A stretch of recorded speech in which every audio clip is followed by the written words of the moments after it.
the New York branch. And Ms. Jackson, thank you so much for coming and sharing with us here on Perspectives. Well, thank you for having me.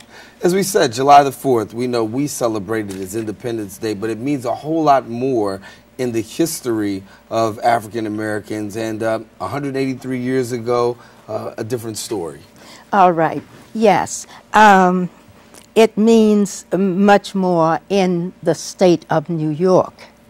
There are many people who seem to believe that when slavery was ended, it was ended all over the country at the same time.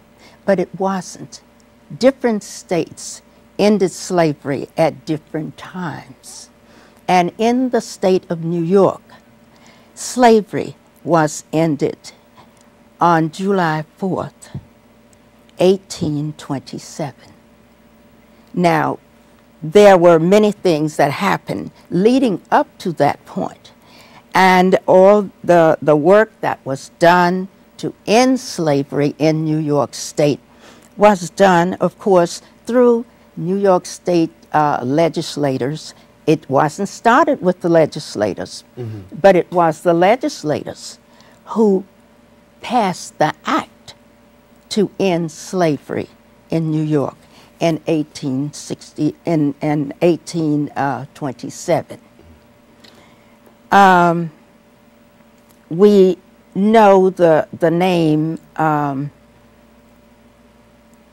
Well, the name just slipped my mind right now, but I'll come back to that later.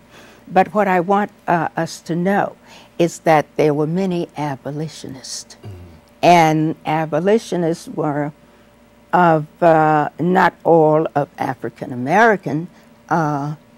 Many of them were white.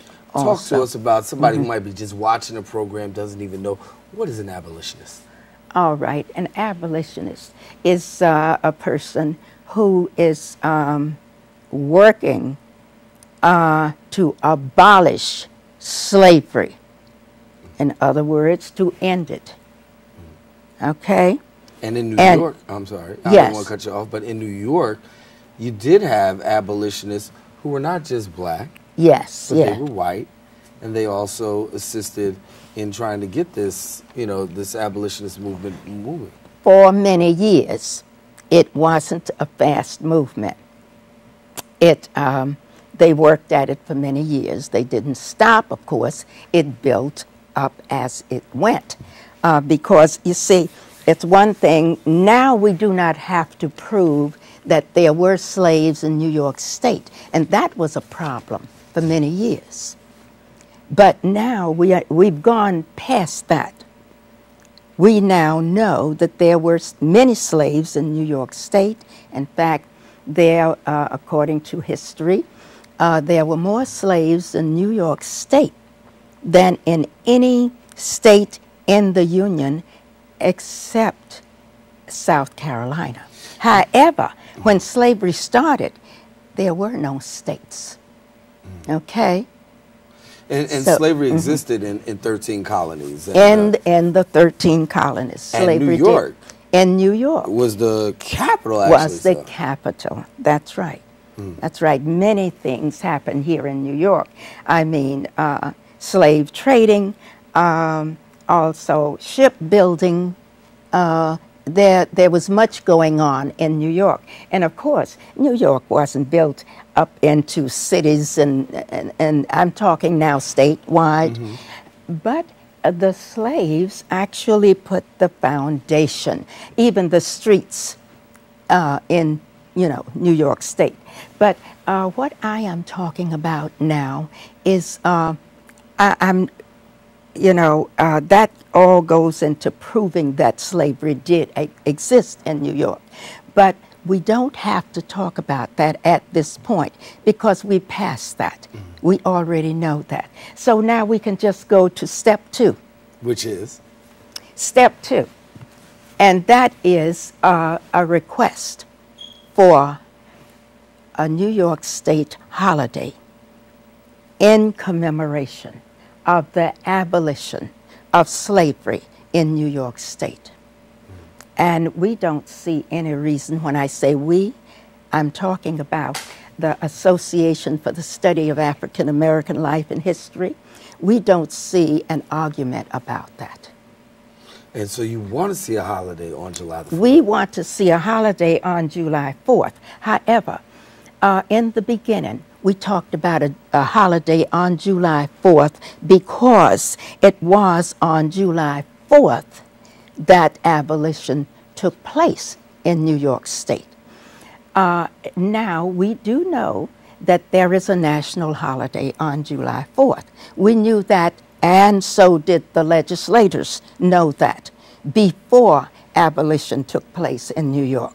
So in the beginning, we were pushing the notion of just a dual celebration, a celebration for, the national holiday and a celebration for New York State. Now we have kind of rethought that, and this year we celebrated on the 3rd because the 3rd was Saturday and the 4th was Sunday, and we didn't want to pull the people from the different churches to come to a prayer breakfast. That's the way we celebrated.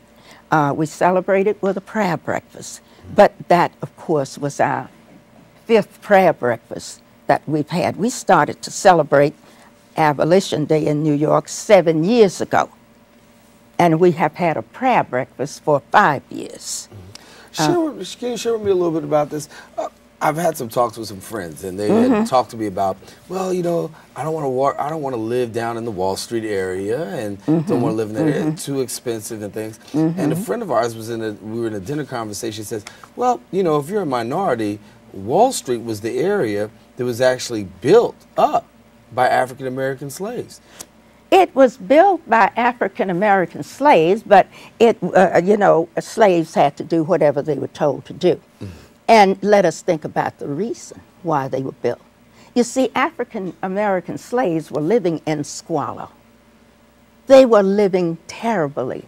And, you know, anybody with a heart looking at them the way they were living in those days, anybody with a heart had to have a feeling for those people. So the people who put them there wanted to make sure they stayed there. So they didn't want other people looking at them and feeling sorry for them and saying, let us stop this, we're wrong. So what they decided to do was have the slaves build a wall so that the people living uptown and doing well, living off the sweat of the people downtown, the slaves, so that they could not look and see them day by day. So a wall was built. And this is where we get... That is the origin of Wall Street.